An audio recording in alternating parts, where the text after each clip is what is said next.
नमस्कार।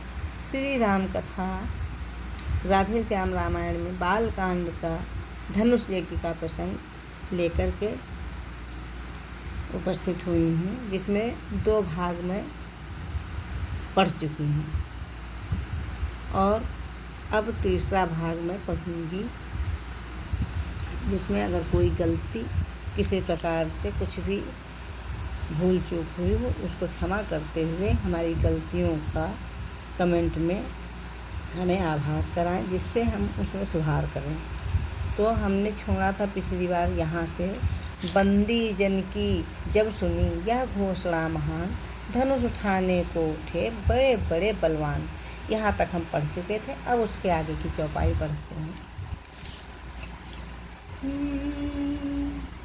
योद्धाओं राजाओं के दल जब धनुष उठाने उठते हैं, तो रंग भूमि में एक और जोशीले बाजे बजते हैं। बलवान सुजान गुमान भरे मदमत महान शान वाले, बढ़ बढ़ कर जोर लगाते थे गर्वीले आन बान वाले।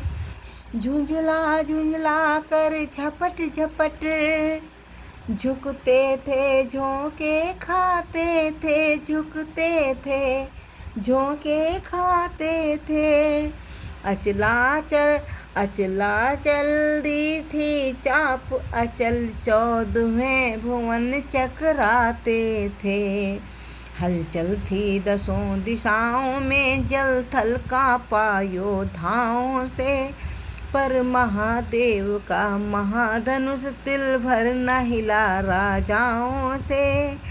जो नप हर्षाता आता वह लौट लजाता जाता है, मनोबल हर कर वीरों को धनुआ गरवाता जाता है। दुष्टों की बातों से जैसे सतियों का हृदय न डिगता है, वैसे ही इन राजाओं से शंकर का धनुष ना हिलता है। दर्शक वृंदों में खलबल थी, महिला दल भी चिंतित सा था, महिला दल भी चिंतित सा था। वह रंग भूमि वाला बाजा अब भी वैसा ही बजता था। हार गया इस भांत जब वीरों का समुदाय, हाथ जमी पर मार तब बोले मिथिला राय। हे दीप दीप के राजागण, हम किसे कहें बलशाली है, हम किसे कहें बलशाली है। हमको तो यह विश्वास हुआ पृथ्वी वीरों से खाली है। पहले ख्याल होता ऐसा तो यह बेबसी नहीं होती, हम करते नहीं प्रतिज्ञा यह तो ऐसी हंसी नहीं होती। अब तोड़े अपना प्रण को हम तो धर्महान है, लज्जा है।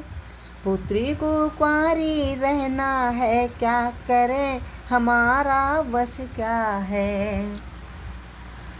आसरा छोड़ प्रस्थान करो, दुख हमें दिया है दाता ने। सीता सुकुमारी का विवाह लिखा ही नहीं विधाता ने।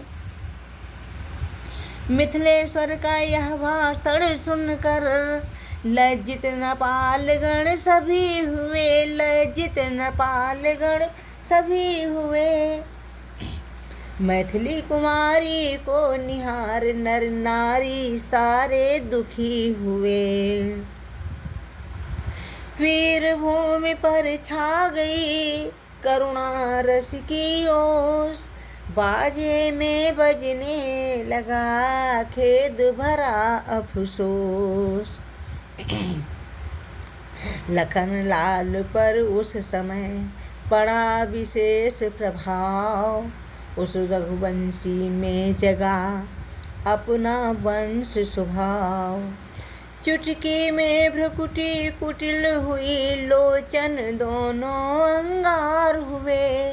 राजा के बाण समान वचन, छाती के भीतर पार हुए।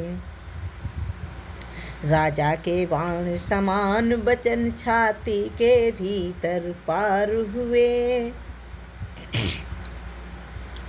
लाछन वाली बातें सुनकर सूरजवंशी ऋषियाए उठा। सूरजवंशी ऋषियाए उठा। अपमान जाति का देख देख, वह जाति भक्त अकुलाए उठा। था उधर बड़ों का भी लिहाज, हृदय स्थल इधर भुना जाता।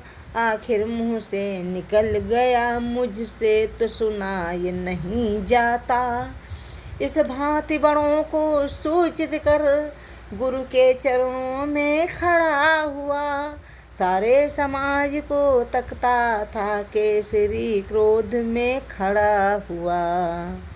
केसरी क्रोध में भरा हुआ। वह राजकुमार ब्रह्मचारी उस रंग मंच पर मचला है। मानो पहाड़ से लाल लाल यह सूर्य सुबह का निकला है। शीश नवा गुरुजनों को बोले लखन कुमार, सुने सभापति सभासद सूरवीर सरदार। सच्चे योद्धा सच्चे क्षत्रिय अपमान नहीं सह सकते हैं। जिनको सुनने की ताब नहीं, वह चुप कैसे रघु बस सकते हैं। रघुवंशी वीरों के सन्मुख कोई भी ऐसा कहे नहीं। जैसी उल्टी सीधी बातें मिथिलापति ने इस वक्त कही।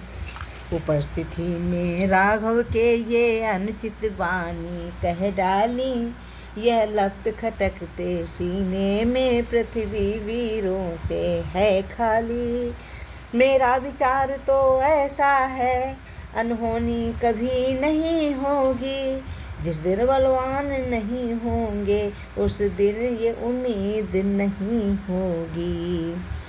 सुने राम रघुवंश मणि, रघुनंदन रघुवीर, इस महान अपमान से मुझको किया अधीर। मेरा स्वभाव ही ऐसा है, अपमान न मुझे संवारा है। अपमान न मुझे गंवारा है कृपा गुरु के चरणों की, बल और प्रताप तुम्हारा है। अभिमान त्याग कर कहता हूँ, अगर हुक्म आपका पाऊँ मैं। धनवा को चूर चूर करके सारा ब्रह्मांड उठाऊँ मैं। फिर कच्चे घड़े समान उसे दम भर में फोड़ फाड़ डालूं। या गाजर मूली की भांति चुटकी में तोड़ ताड़ डालूं। जल को थल थल को जल कर दूं, तोड़ूं आकाश के तारों को। फिर धनुष पुराना सड़ा गला मूली की भांति उखाड़ूं मैं। फिर धनुष पुराना घिसा पिटा, तिनका सा किस गिनती में है। सैकड़ों कोस तक ले दौड़ूं, इतना तो बल उंगली में है। लखन लाल बोले जभी बचन सकोप करार। पृथ्वी थर थर हो गई, दहल उठे दिगपाल। सिया बलराम चंद्र की जय।